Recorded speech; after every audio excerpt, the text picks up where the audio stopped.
Hey, what's up? Ray Del Vecchio here from websiteprofitcourse.com. And I want to take you through some of my earliest websites. It's interesting because you get to see the evolution of what I was learning at the time, and you'll see how basic this all started. So this is the first quote unquote design that I ever put together. This is just pure HTML. I was learning Photoshop in college, and so I made this graphic. And this is all an image. Even the text here is an image. So all of my interest in websites started around high school and college. And then another thing that I used to do back in college was publish my pictures. So our university gave us a web space where we had our own web page. And you can see this is pure HTML, just publishing text and lists. That's when I started to become interested in how to make money with a website.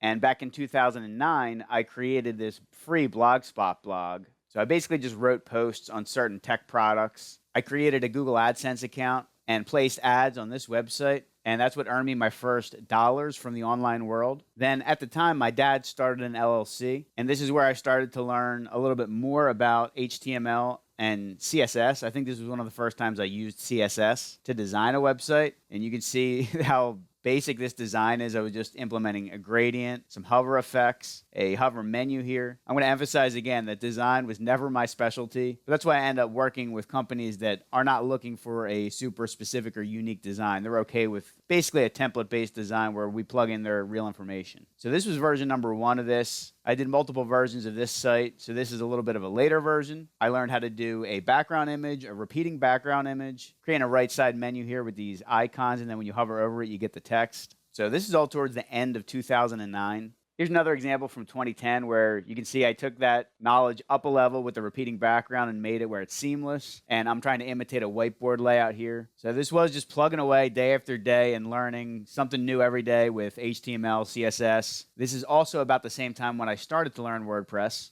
In fact, I launched a sports blog on the NFL in 2008, and I was just using a regular WordPress theme. That's when I started integrating the skills of HTML and CSS into customizing the WordPress theme. Now, unfortunately, I can't get a good screenshot of this design, but I was able to find this blog back in the web archive. So here's a post from January 2009. And then I also installed a forum through a WordPress plugin. And just like the other blog that I showed you, I installed Google AdSense on this. Right around the same time in 2010, I completed my first client websites. So this one's a real basic website for a friend of mine in high school who was a musician. I did this for free just as a way to learn and get a website out there where I can use that in my portfolio. But on this one, we were able to embed audio. I had a little music page, which these features don't work anymore since this was done so long ago. And I also had a little tour page here. We could update events where he was playing, and he actually did go and play over in Philadelphia. You can see the social links down here. This was back when MySpace was just as big as these other ones, Facebook and Twitter. And here was my first paid client website.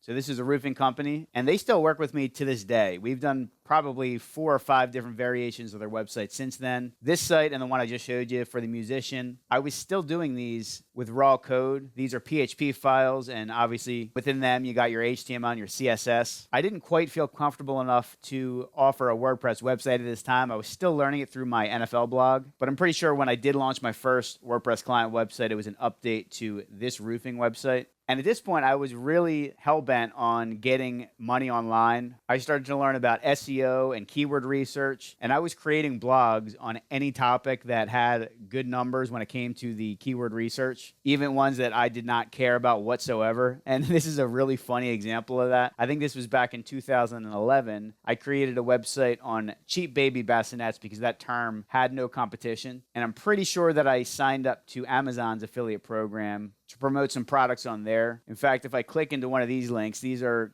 categories, and you can see how I organize these pages. And then this link right here, yeah, this is an Amazon link. So eventually these types of sites, they never went anywhere because I didn't update them. I wasn't putting a lot of time into them. I spent the minimal amount of time possible to launch a website like this with the affiliate links and was just hoping with my fingers crossed that they would work out. And to fast forward, because all of these passive online income blogs failed, I decided that the best way to make money was to offer web design as a service to local clients. So that's when I started adding on more clients. And once I had that experience and a few stories to tell, along with tips that helped me along the way, that's when I launched my YouTube and my blog under my name as opposed to an anonymous blog like this one. I created my blog, websiteprofitcourse.com, in 2015, I think. That's when I started doing tutorials on YouTube. And to really bring this to present day, I want to show you the latest roofing website layout that I put together just a handful of years ago that I already have launched on some of my client websites today in 2024. Here's the layout that I built with Divi, which is a visual builder for WordPress. I've been in it since the beginning when I was hand coding this stuff, so it's really been interesting to see the evolution of these design tools. And now we can even throw in AI to complicate things. But if there's one thing that I learned, it's that when you're in tech, it's hard to understand how somebody that's outside of tech feels with these new advancements. Stuff like AI or even something as simple as WordPress is going to confuse the average person and the average business owner, especially local business owners who operate in these types of niches like roofing, landscaping. They're not dealing with computers. They want somebody to handle it for them. And there's plenty of opportunities out there if you do learn these skills. That's really what my entire online presence is about nowadays. So if you're interested in taking a similar path like I did, you've become fascinated with WordPress and you want to start earning with that skill, you can go to my homepage where you can download this giveaway, 15 tools to start your web design business. Feel free to browse my blog to see all the content that I've published. I got a lot of my YouTube videos linked up on there as well. Or if you're new to web design in general, you can check out my WordPress free training series. I'll take you step by step into how to build a website, how to manage it with WordPress, and really give you all the knowledge that you need so you understand what's happening behind the scenes. And on top of that, if you would like to download my Divi template, I'll link up Divi in the description below, as well as a place where you can download this complete layout so you can install it within just a couple of minutes and have a ready-to-go website that you can sell.